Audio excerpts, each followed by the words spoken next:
बहुजन समाज के नेता आशुतोष कुमार जी हैं और कई सालों के संघर्ष का परिणाम अब तो इतना तेजी से दिखने लगा है और उत्साह भी बढ़ गया है। क्या कहिएगा आशुतोष भैया? नहीं, अच्छा है। और जब परिणाम अच्छा मिलता है तो लोगों में और उत्साह बढ़ता है। और जिस दिन के लिए हम लोग संघर्ष कर रहे थे तो एक क्षेत्र में, राजनीति के क्षेत्र में सफलता मिली है। बाकी और भी कई ऐसे क्षेत्र हैं जिस पर अभी हम लोगों को काम करना बाकी है, इस पर हम लोग काम कर रहे हैं।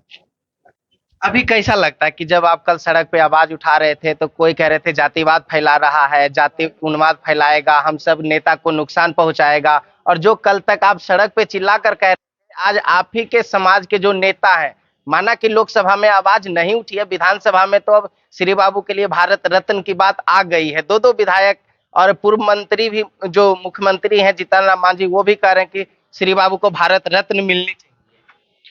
देखिए, श्री बाबू को भारत रत्न अब नहीं, बहुत पहले ही मिल जाना चाहिए था। और श्री बाबू, एक बात हम कहेंगे, किसी भारत रत्न के मोहताज नहीं है। वो बिहार के रत्न है, वो देश के रत्न है।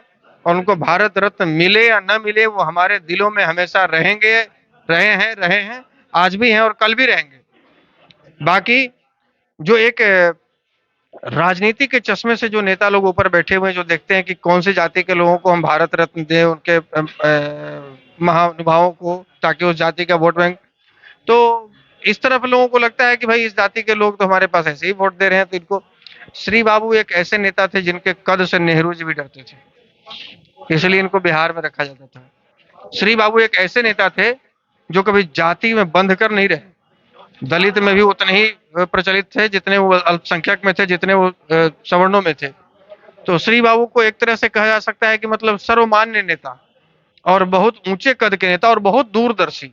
दूरदर्शी का मतलब कि जिस समय पूरे भारत में कोई संसाधन नहीं था, अंग्रेज देश को लूट कर चले गए थे, उस समय पूरे देश के जितने भी राज्य थे, वो सब के सब मुख्यमंत्री सोच रहे थे कि हम संसाधन खड़ा कैसे करें, हम रोजगार कैसे दें।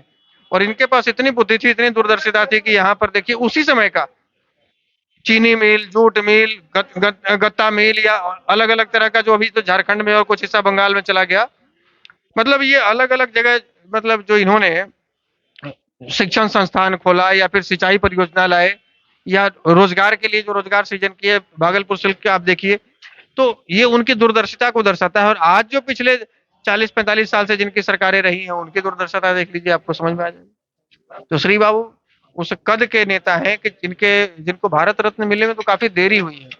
भारत रत्न बहुत पहले ही मिल जाना चाहिए था। खैर, अभी भी यदि मिलता है तो हम लोगों के लिए गौरव की बात है।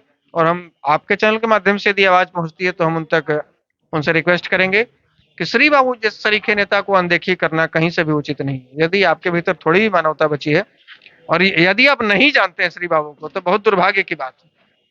हम कहेंगे कि उनकी जीवनी एक बार पढ़िए, और यदि पढ़ लेंगे तो जो लोग भी ये बैठकर तय करते हैं, जो कमेटी बनती है कि किनको भारत रत्न मिलना चाहिए, मुझे लगता है उन कमेटी के लोगों को भारत श्री बाबू के बारे में पढ़ना चाहिए। एक बार पढ़ लेंगे तो हमें लगता है कि उनके हाथ से निश्चित रूप से इस बात की स्वीकृति मिल जाएगी कि उनको भारत रत्न मिले। आशुतोष